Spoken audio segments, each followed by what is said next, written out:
गांव में रसोई। सुमित्रा के पति देवकी नंदन पिछले 40 सालों से शहर में रह रहे थे। 40 साल पहले अपना गांव मधुबनी छोड़ उन्होंने शहर में अपना कपड़ों का व्यापार शुरू किया। व्यापार अच्छा चल निकला और उसके बाद फिर कभी उन्हें गांव की तरफ वापस मुड़कर देखने की जरूरत नहीं पड़ी। शहर में ही उनके दोनों बच्चों का जन्म हुआ और उसके बाद शहर से ही दोनों की पढ़ाई लिखाई पूरी हुई। मौसी का फ़ोन आया था कल मेरे पास। कह रही थी कि आप मेरे लिए कोई लड़की ढूंढ रही हो। हाँ बेटा, अब शादी की उम्र हो गई है तुम्हारी। अभी लड़की नहीं ढूंढेंगे तो फिर कोई ढंग की लड़की मिलने से रही। वो सब तो ठीक है माँ, मैं बस ये कहना चाहता हूँ कि मौसी से मेरे रिश्ते के लिए कहकर आपने सही नहीं किया। अरे मौसी गांव में रहती है और मैं आपको पहले ही बता रहा हूँ, गांव की लड़की के साथ मेरा गुजारा नहीं है। मुझे तो शहर में रहने वाली लड़की से ही शादी करनी है। देखो माँ, ये बात ठीक है कि आपका जन्म मधुबनी में हुआ था, लेकिन उसके बाद बाकी का सारा जीवन तो आपने पापा के साथ यहाँ शहर में ही बताया है ना। हम दोनों की परवरिश भी शहर में हुई, हमारा स्कूल कॉलेज फ्रेंड सब शहर से ही जुड़े हुए हैं। अब गांव की लड़की के साथ एडजस्ट कर पाना मेरे लिए संभव नहीं है। मैं चाहता हूँ कि मेरी शादी जिसके साथ हो उसकी सोच और परवरिश मुझसे मिलती जुलती हो।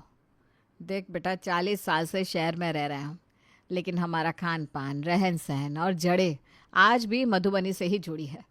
गांव की लड़की आएगी तो हमारी परंपरा को ज़्यादा अच्छे से निभा पाएगी। और वैसे भी शहर की लड़कियों को कहाँ आता है परंपराओं के साथ जीना। हमारे घर में आकर उसे सामंजस्य बिठाने में कठिनाई ही होने वाली है। बेटे की जिद के आगे सुमित्रा मन मारकर सुमित के लिए गांव छोड़कर शहर की लड़की देखना शुरू करती है। जल्द ही सुमित की शादी पूर्णिमा नाम की एक पढ़ी लिखी लड़की से हो जाती है। पूर्णिमा सिर्फ उच्च शिक्षित ही नहीं थी, बल्कि उसका जन्म भी शहर में हुआ था। शहरी तौर तरीकों के साथ पली बड़ी पूर्णिमा आज के ज़माने के हाई फाई विचारों के साथ अपने ससुराल पहुंच गई थी शादी के बाद। अरे पूर्णिमा बहू, ये क्या कर रही हो तुम? हमारे यहाँ पहली रसोई में ना बहू दूध भात और दाल पूरी बनाते हैं, तुमने ये सब क्या बना कर रख दिया? क्या कहा माँ जी आपने? दूध भात और दाल पूरी, ये क्या होता है? मेरी मम्मी ने तो कहा था कि पहली रसोई में कुछ मीठा और पक्का खाना बनेगा, इसलिए मैंने आप सबके लिए शाही पनीर, कचौड़ी और मूंग की दाल का हलवा बनाया है। आप लोग खाकर तो देखिए मेरे हाथ का खाना। सब लोग उंगलियां चाट कर खाते हैं। खाना बनाने में मेरा कोई जवाब नहीं है मम्मी जी। देखो, तुम अपने मुंह मियाँ मिट्ठू बन रही हो। अरे भाई, खुद ही अपनी तारीफ कर लोगे क्या? बनता होगा तेरे मायके में ये सब, लेकिन हम तो भाई मधुबनी के हैं। शहर में बेशक जीवन बिता लिया हो हमने, लेकिन आज भी संस्कार और परंपराएं हम अपने गांव के आगे रखते हैं। इसीलिए इस खाने से तो हम रसोई की पूजा नहीं करवाएंगे। बनानी तो तुमको दाल पूरी पड़ेगी। अरे माँ जी, दाल पूरी का तो मैं नाम ही पहली बार सुन रही हूँ, तो बनाने का तो सवाल ही नहीं उठता। लेकिन ठीक है, आप कहेंगी तो मैं बना दूंगी, लेकिन आपको भी मेरे साथ किचन में खड़े होकर बनवाना पड़ेगा। ये लो जी, अब तो ये वही बात हो गई ना, जो बोले सो कुंडी भी खोले। हम इनसे पहले रसोई के लिए खाना बनाने को कह रहे हैं तो ये काम के लिए हमें ही घसीट रही है। बहू रानी ने तो सुमित्रा का पारंपरिक खाना बनाने के लिए साफ हाथ खड़े कर दिए थे, इसलिए बेचारी सुमित्रा मरती क्या नहीं करती, चुपचाप हाथ धोकर बहू के साथ काम करने लगती है। एक बहू शहर की आ जाने से सुमित्रा पहले से ही परेशान थी और उसने मन ही मन निर्णय ले लिया था कि अब वो दूसरी बहू तो शहर की नहीं लाने वाली। लेकिन कहते ना, कुछ चीज़ों पर अपना बस नहीं चलता। जैसे ही घर में छोटे बेटे विनीत की शादी की बातें शुरू होती है, विनीत भी घर में सबको अपनी पसंद के बारे में खुलकर बता देता है। ये कैसी जिद है माँ? अगर आपको इतना ही गांव गांव करना था तो हमें भी गांव में रखकर पढ़ाना लिखाना चाहिए था। बचपन से तो आपने हमें शहरी रंग ढंग से पाला, और अब जब हमारे लिए जीवन साथी चुनने की बात है तो आप हमें फिर से वापस गांव की ओर धकेल रही हैं। और वैसे भी साफ साफ बताना चाहता हूँ, मुझे निधि पसंद है और मैं उससे शादी के लिए वादा भी कर चुका हूँ। शादी तो मैं निधि से ही करूँगा। सुमित्रा देवी कोशिश तो बहुत करती है कि विनीत उनकी इमोशनल ब्लैकमेलिंग के झांसे में आ जाए और उनकी पसंद की लड़की से शादी करने के लिए हाँ कर दे, लेकिन विनीत तो टस से मस होने को तैयार ही नहीं था। एक बार फिर सुमित्रा को हथियार डालने पड़ते हैं और घर में एक और शहरी बहू आ जाती है। अरे निधि, मैंने तुमसे कहा था ना आज नाश्ते में इडली बना लेना, लेकिन तुमने फिर ये पोहा बनाकर रख दिया। देखो विनीत, तुमने इडली बनाने के लिए कहा था, वो मैंने भी सुना था, लेकिन तुम्हें पता है ना माइक्रोवेव खराब हो गया है, उसके बिना इडली कैसे बनेगी तुम्हें बताओ। निधि, तुम तो ऐसी बात कर रही हो जैसे बिना माइक्रोवेव के इडली बन ही नहीं सकती। अरे भाई, जिनके घरों में माइक्रोवेव अवन नहीं होते वो लोग इडली नहीं खाते क्या? देखो, ये देसी तरीके से कुकर में इडली मुझसे नहीं बनने वाली। इडली खाने का शौक हो तो माइक्रोवेव ठीक करा देना। ठीक कहती थी मम्मी, शहर की लड़कियों से शादी करो ना तो इनके नखरे खत्म ही नहीं होते। अरे भाई, हर तरह की सुख सुविधा है घर में, लेकिन उसके बाद भी मैडम के नखरे कम होने का नाम ही नहीं लेते। गांव की लड़कियों को देखो, हर काम जुगाड़ से करना जानती है। उन्हें कौन सा रसोई में इतनी सुख सुविधा मिलती है कि वो हर काम करने के लिए एक अलग मशीन रखे। अरे गांव की लड़कियां इतनी पसंद थी तो गांव की लड़के से शादी करनी चाहिए थी। मैंने तो कॉलेज में ही तुम्हें बता दिया था कि मैंने तो आज तक गांव की शक्ल भी नहीं देखी। जब मेरे पेरेंट्स ही आज तक कभी गांव नहीं गए तो मुझे कैसे पता होगा गांव में कब क्या कैसे होता है। अरे बाबा, मैं कोई तुम्हें गांव की लड़कियों की तरह रहने के लिए नहीं कह रहा हूँ। बस इतना कह रहा हूँ कि अगर कभी कोई चीज़ ना भी अवेलेबल हो तो थोड़ा सा मैनेज कर लिया करो ना।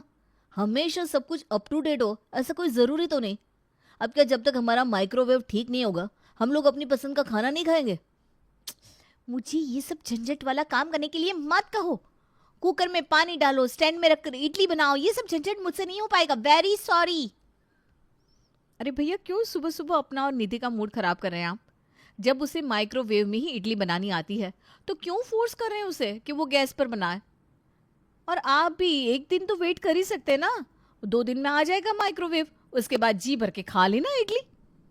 ये देखो, बोली बड़ी वाली, तुम दोनों का सही है। छोटी से बात करो तो जवाब बड़ी देगी, बड़ी से बात करो तो छोटी जवाब देगी। दोनों एक दूसरे को बचाने के लिए खुद ही बीच में आ जाती है, क्योंकि है तो दोनों की दोनों एक ही थाली के चट्टे बट्टे है। जैसी तू है वैसी तेरी देवरानी। खूब समझती हूँ मैं। क्यों एक दूसरे को ढकने की कोशिश करती हो तुम? क्यों माँ जी, अब हम देवरानी जिठानी एक दूसरे के साथ खड़े नहीं होंगे तो और कौन खड़ा होगा? और वैसे भी हम उन बेवकूफ़ औरतों की तरह नहीं है जो सारी जिंदगी अपनी देवरानी से लड़ने में बिताते। अरे हम दोनों एक हैं तभी तो मजबूत है। कोई हिलाकर दिखाया हम दोनों को? हाँ महारानी, हाँ सब पता है मुझे, जानती हूँ। ऐसा करो, अब लंच के लिए आलू के पराठे बना लेना, और हाँ उसके साथ चटनी बनाना मत भूलना। ठीक है माँ जी, बना देंगे। दोपहर में लंच के समय सभी लोग डाइनिंग टेबल पर बैठ गए थे तब। खुशबू तो बहुत अच्छी आ रही है तुम्हारा आलू के पराठे की। भाई एक एक करके गर्मा गर्म करारे पराठे खिलाती जाओ, यहाँ टेबल पर इकट्ठे लाकर मत रख देना। देख रही हो भाभी, सबको हमारे हाथ का खाना पसंद भी खूब आता है और नाक मुंह भी यही लोग सिकुड़ते हैं। सही कह रही है तुम। चल एक एक करके खिलाती जा सबको पराठे। देवरानी निधि सास की प्लेट में पराठा रखकर वापस रसोई की ओर जाने लगती है। तभी उसे सास की कड़कती आवाज़ सुनाई देती है। अरे बहू, तुझसे कहा था ना पराठों के साथ हरी चटनी बना लेना, फिर क्या हुआ, भूल गई क्या? अरे तो रखी है ना मैंने टोमेटो केचप टेबल पर, खा लो ना आप लोग। टोमेटो केचप किसने कहा था? मैंने हरी मिर्च धनिया की चटनी मांगी थी। अरे माँ जी, उसे क्या धमका रही हैं आप? चटनी बनाने को आपने मुझसे कहा था, लेकिन जैसे ही मैंने मिक्सर में डालकर चटनी बनाने की कोशिश की तो देखा उसका जार तो जाम हो गया है। बस फिर मैं क्या कर सकती थी? मैंने ही छोटी को पराठे के साथ आप लोगों को केचप देने को बोल दिया। अरे भाई, ये कौन सी दुनिया की अंग्रेज बहू आ गई है हमारे घर? घर में चॉपर ब्लेंडर सब है, क्या उसकी मदद से चटनी नहीं बन सकती थी? चॉपर में बारीक काट कर हल्का सा सिल पर रगड़ देती, बस बन गई चटनी। तुम्हें पता भी है, सिल पर रगड़ कर बनाओ ना तो उसका स्वाद अलग ही होता है। माँ जी, मुझसे ये सब नहीं होने वाला। चटनी खानी है तो नया मिक्सचर लाइए, वरना यही सॉस खाकर काम चलाइए। कुछ दिन बाद। निधि, पूर्णिमा, दोनों लोग तैयारी कर लो। कुल देवी की पूजा के लिए हम लोगों को गांव जाना है। हमारे यहाँ ऐसा नियम है कि जब घर में सारे शुभ कार्य संपन्न हो जाते हैं ना, तो उसके बाद एक बार धूमधाम से कुल देवी की पूजा की जाती है। अब 2 ही बेटे दिए हैं भगवान ने, दोनों की शादी संपन्न हो गई। मुझे लगता है हमें भी अब कुल देवी की पूजा कर लेनी चाहिए। पूजा तो ठीक है माँ जी, लेकिन उसके लिए गांव जाना जरूरी है क्या? पूजा यहाँ से नहीं हो सकती? नहीं बेटा, हम लोग चाहे जितने भी आगे बढ़ जाए, लेकिन कुछ परंपराएं और रीति रिवाज ऐसे हैं जिनके लिए हमें आज भी गांव पर आश्रित रहना पड़ता है। वो पूजा गांव से ही की जा सकती है। गांव में हमारे बड़े बुजुर्ग हैं, उनके आशीर्वाद और मार्गदर्शन से ही ऐसे कार्य सफल होते हैं। यहाँ अकेले शहर में हम कर भी लेंगे तो पता नहीं उसका फल हमें मिलेगा कि नहीं। सास ससुर के जोर देने पर निधि और पूर्णिमा गांव जाने के लिए तैयार हो जाती हैं। 2 दिन बाद निधि, पूर्णिमा, विनीत, सुमित, सुमित्रा और देवकी नंदन गांव पहुंच गए। देखो बहू, कान खोलकर सुन लो तुम दोनों। शहर के रंग ढंग यहाँ गांव में नहीं चलने वाले। वैसे तो हमारे आने से पहले तुम्हारे ससुर जी ने मकान की साफ सफाई करवा दी है, लेकिन फिर भी सालों से बंद पड़ा था ये घर। सबसे पहले इसे रहने लायक बनाओ। उसके बाद रसोई में साफ सफाई करके सबके लिए चाय का इंतज़ाम करो। और एक बात का खास ख्याल रखना, ये गांव है, शहर नहीं। यहाँ पर झाड़ू पोछा बर्तन और घर के काम में मदद करने के लिए कोई काम वाली नहीं आने वाली। सारा काम तुम्हें खुद ही करना है। किसी के ऊपर आश्रित रहने की गलती मत करना। और सुनो, शहर की बहू हो, सबकी नज़र होगी तुम दोनों पर। सबके सामने मेरा मजाक मत बनवा देना। सारा काम अच्छे से संभाल लेना। ठीक है माँ जी, आप चिंता मत करो, मैं सब संभाल लूँगी। रसोई में पहुँचकर, भाभी, माँ जी ने चाय बनाने के लिए तो कह दिया, लेकिन रसोई में तो कुछ नज़र ही नहीं आ रहा। अरे गैस चूल्हा सिलेंडर कहाँ है? किस पर बनेगी चाय? मैं भी यही सोच रही हूँ छोटी, कि यहाँ पर तो सिर्फ ये मिट्टी का चूल्हा नज़र आ रहा है। इस पर चाय बनानी पड़ेगी क्या? हाँ भाभी, ये कहाँ फंस गए हम लोग। आपको चूल्हा जलाना आता है क्या? अरे ऐसी बात कर रही है तू? मैंने तो आज तक गांव देखा ही नहीं था। पहली बार तो गांव आई हूँ। मुझे चूल्हा जलाना कहाँ से आएगा? लेकिन फिर भी माँ जी ने बोला है कि हमें खुद को साबित करना है। गांव में माँ जी का मजाक नहीं उड़ना चाहिए, इसलिए कोशिश करते हैं। कोशिश करने से सब कुछ संभव है ना? दोनों बहू मिलकर चूल्हा जलाने की कोशिश करने लगती हैं, लेकिन उनकी लाख कोशिशों के बाद भी लकड़ियाँ थी कि आग पकड़ने का नाम ही नहीं ले रही थी।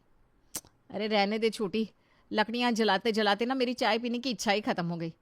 यार क्या नाटक है, एक कप चाय पीनी होगी तो इंसान पहले आधा घंटा चूल्हा जलाएगा। कैसे रहते हैं गांव में लोग? मैंने सुना है भाभी, ये जो फूंक मारने वाला होता है ना, इससे फूंक मारो तो लकड़ियाँ जल्दी आग पकड़ लेती हैं। आप रुकिए, मैं इससे फूंक मारने की कोशिश करती हूँ। छोटी बहू लकड़ियों में इतनी जोर की फूंक मारती है कि राख उड़कर पूरी तरह से उसके मुंह पर चिपक जाती है, जिसे देखकर बड़ी बहू जोर जोर से हंसने लगती है। अरे छोटी, ये क्या हो गया? तू अपनी शक्ल देख। चाय बनाने के नाम पर ज़ॉम्बी बन गई है तू। तुझे अपना मुंह ठीक कर, क्या मैं ट्राई करती हूँ।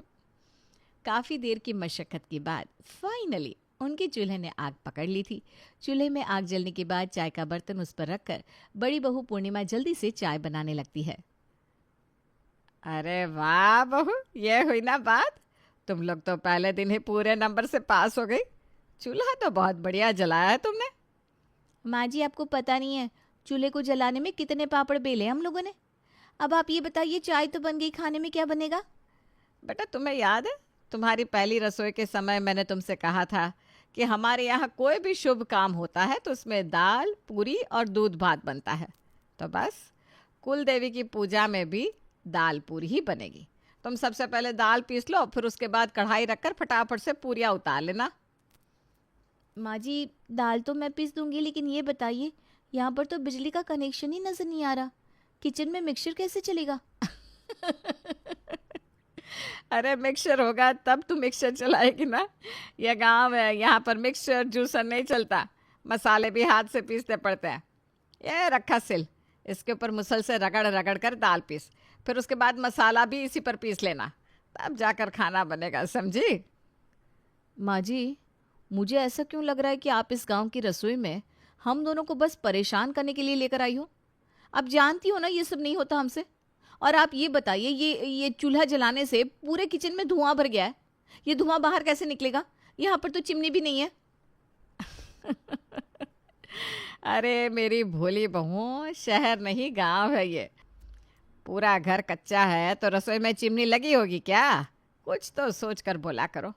खिड़की खोलो, धुआं अपने आप खिड़की से बाहर निकल जाएगा। और 3 दिन के लिए आए हैं हम लोग यहाँ पर। 3 दिन के लिए तुम इसी माहौल की आदत डाल लो, वही अच्छा होगा। दोपहर में खाने के समय, भाभी, इस चूल्हे से तो गर्मी इतनी ज़्यादा लग रही है कि यहाँ बैठना ही मुश्किल हो रहा है। ऊपर से इतना धुआं, मेरा तो सर ही चकरा गया। माँ जी ने 3 दिन के बाद यहाँ पर रुकने की बात करी ना, तो मैं तो बेहोश ही हो जाऊंगी। बिल्कुल ठीक कह रही है तू छोटी। जल्दी जल्दी खाना बना ले, वरना फिर से माँ जी आ जाएंगी हमारे काम का सुपरविजन करने। थोड़ी देर में सुमित्रा रसोई में आती है। बहू, क्या बनाया है आज दोपहर के लंच में?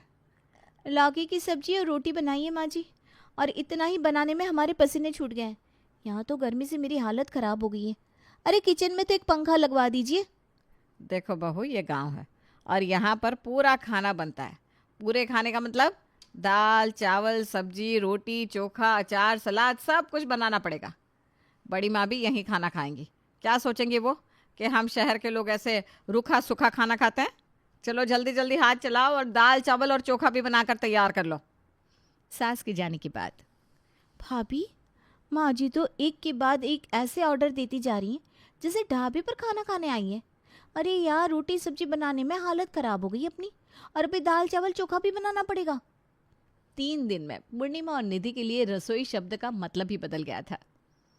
निधि, माँ जी ने कहा है कि आज शाम को कुलदेवी को आखिरी भोग चढ़ाना है और आज की पूजा में उड़द की दाल के बड़े बनेंगे। भाभी, बड़ी माँ ने कहा है कि दाल के बड़े बनाने से पहले उसे चक्की में दलना भी पड़ेगा। अरे यार, गांव की ट्रिप हमारे लिए एडवेंचर ट्रिप से भी ज़्यादा हो गई है। चौथे दिन, बेटा 3 दिन की पूजा तो ख़त्म हो गई है और आज शाम को हम लोग वापस शहर के लिए भी निकल जाएंगे। लेकिन मैं तुम दोनों से एक बात कहना चाहती हूँ। तुम दोनों ने वाकई 3 दिन में बहुत मेहनत की है। मिट्टी से पूरे घर का आंगन लीपा है, हाथ से मसाला पीसा, चूल्हा जलाया, हर वो काम किया जो तुमने ज़िंदगी में पहले कभी नहीं किया था। मैं जानती हूँ तुम लोगों को असुविधा तो बहुत हुई होगी, लेकिन ईमानदारी से बताना, गांव का खाना, यहाँ का रहन सहन कैसा लगा तुम दोनों को? अब बिल्कुल ठीक कह रही हैं माँ जी। शुरू के 2 दिन तो सब कुछ एक मुसीबत जैसा ही लग रहा था, लेकिन फिर हम दोनों ने भी महसूस किया कि चूल्हे पर खाना बनाना, हाथ से मसाला पीसना मेहनत का काम तो है, लेकिन उसका स्वाद कुछ और ही होता है। मैं वैसे तो खीर खाना कभी पसंद नहीं करती, लेकिन चूल्हे की आग पर पकी हुई खीर खाकर तो मज़ा ही आ गया। मेरे तो मुंह में अभी भी सोच सोच कर पानी आ रहा है। बिल्कुल ठीक कहा तुमने। हर जगह की अपनी खासियत होती है बेटा। गांव की रसोई में काम करना थोड़ा मेहनत वाला काम तो ज़रूर है, लेकिन यहाँ के रहन सहन और खाने का भी एक अपना ही मज़ा है। पूर्णिमा और निधि उसी शाम शहर के लिए निकल गए थे, लेकिन गांव की रसोई में काम करने का अनुभव उनके लिए मीठी खट्टी यादें बनकर उनके साथ रह गया था।